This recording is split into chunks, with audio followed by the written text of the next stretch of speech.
Welcome to Richard Cabile YouTube channel, and for today's tutorial, I will be teaching you on how to create new vibration in ringtone on iPhone X. But first, kindly subscribe to this channel and don't forget to hit the subscribe button and the bell to notify you for the new updates.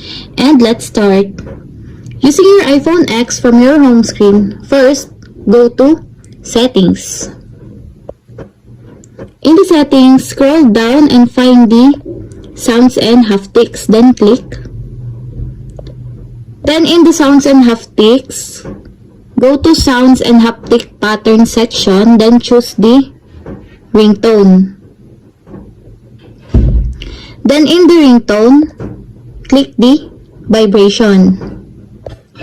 Then in the vibration, scroll down and go to custom section and click the create new vibration.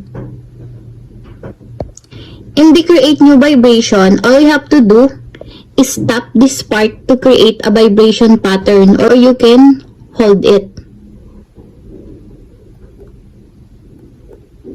Just tap any part of this section to create a vibration pattern.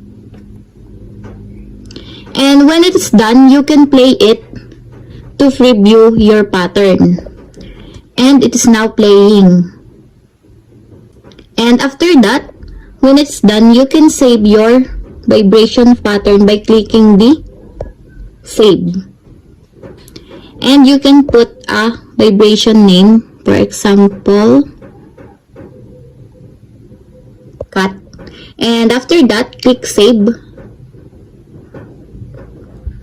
And now your custom vibration pattern is in the list, and your new vibration pattern is now saved. And that's it. We have successfully created new vibration pattern in ringtone on iPhone X. If you have a question, kindly comment down below, and don't forget to hit the subscribe button and the bell to notify you for the new updates.